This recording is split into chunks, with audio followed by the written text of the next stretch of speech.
Hi Tweeties! Welcome sa Chika Tweet. Salamat sa pagbisita. Kung mahilig ka sa latest Kimpaw updates, showbiz balita at mga nakakakilig na moments, nandito ka sa tamang channel. Kaya relax lang at tara na sa ating today's Chika.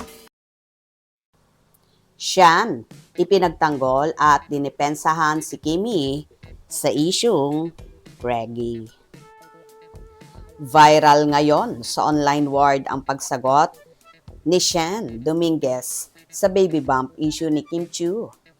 Nagkomento kasi si Shen sa isang fan video ni Kim na nasa departure ng Ninoy Aquino International Airport na in-upload sa TikTok. Karamihan kasi sa mga komento ng mga netizens sa nasabing TikTok ay tungkol sa napansin daw nila na baby bump ng ka-love team ni Paolo Avellino. Not a mom, but I am a nurse. I can tell that's a baby bump. If I am wrong, isosoli ko license ko. Isa sa mga komento sa nasabing video. Kaya naman dinipensahan nga si Kim ni Sian. Isauli mo na po. Ako na ang nagsasabi.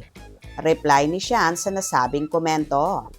May isa namang netizen ang nag-reply na di naman daw close sina Sian at Kim para masabi nito na hindi buntis si Chinita Princess.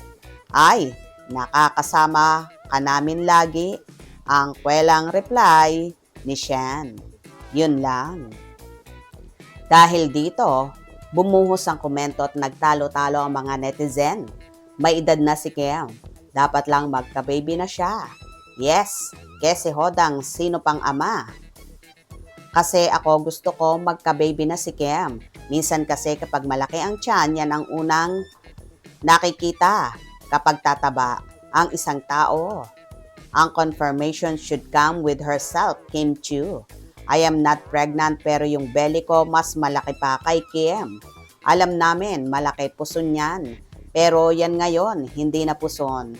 Uso now is magpaanak na lang. Dati ng problema area ni Kim ang matambok niyang puso na di daw niya mapaliit sa pag-gym. Sinabi niya yan sa isang interview dati. Agree with you. I have the same problem. Lalo na pag medyo nagkakaedad na tayo. Also, rice puts bump in your tummy. Also, for me, it's not nice to judge people. It's too personal. Yung ibang comments. Ako nga buntis ng 12 weeks pero mas malaki pa ang puson niya sa akin. Ano naman if buntis? Bawal ba? Marami nga excited eh. Kahit hindi sila magkatuluyan ni Pau Oklang. Bakit? Marami namang ganyan.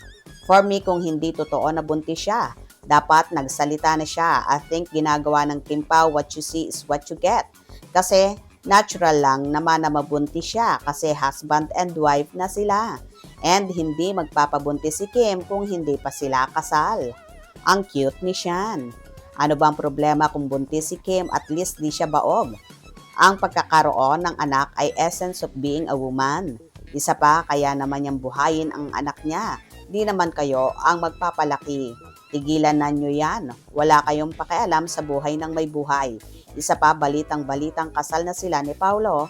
At kung totoo, di lang naman siya ang nagbubuntis ng ganyan. Parang may nakalagay lang sa tiyan niya.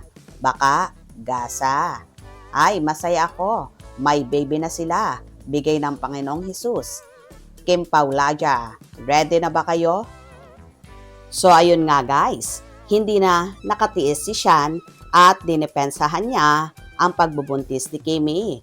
Kayo, ano ba ang opinion nyo rito? Buntis nga ba or hindi?